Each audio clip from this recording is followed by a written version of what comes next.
సంపాదన లేనోడికి పిల్ల దొరకడం కష్టం అంటే ఒప్పుకుంటా నేను కూడా. ఇవాళ రోజున ఓ ₹1,00,000 సంపాదన లేనోడిని ఏ అమ్మాయి పెళ్లి చేసుకోవడానికి ఇష్టపడట్లేదు. ₹50,000 సంపాదనకి ఉన్నటువంటి వాళ్ళని నిరాసక్తత అదే 50,000 లోపైతే పట్టించుకోవట్లేదు. నేను ఒప్పుకుంటాను.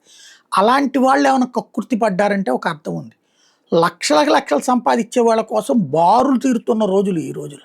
అవసరమైతే భార్యను వదిలేసి పిల్లల్ని వదిలేసి వస్తానంటే కూడా మేము చేసుకుంటాం అనేటటువంటి వాళ్ళు ఉన్న రోజులు. అలాంటి రోజుల్లో ఆస్తులు తగలేసి ఎవరికో మోసానికి బలైపోవడం ఏంటో ఆలోచించుకోవాల్సినటువంటి పరిస్థితి. అశూరెడ్డి కేసు చూడండి. 9.5 కోట్లు అతను తగలెట్టుకున్నాడంటే తెలివి తక్కువ అనాలా, లేకపోతే కనుక అత్యాస అనాలా? సినిమాల్లో అమ్మాయిని పెళ్లి చేసుకుంటే బాగుంటుందని చెప్పేసి అంత ఎట్ట తగలేసుకున్నాడు. రోజు రోజుకి 7 సంవత్సరాల నుంచి బోస్తానే ఉన్నాడట.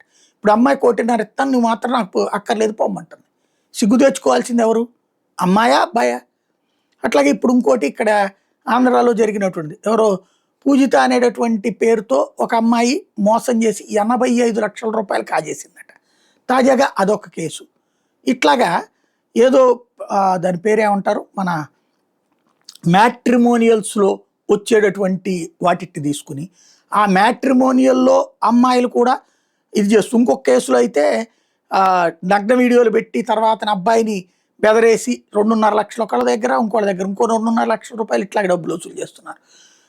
ఆడది కనబడితే చాలు సొంగగార్చుకుంటే ఇట్లాంటి వాళ్ళు అందరూ కూడా వాడేసుకుంటారని గుర్తుపెట్టుకోవాల్సినటువంటి అవసరం ఉంది.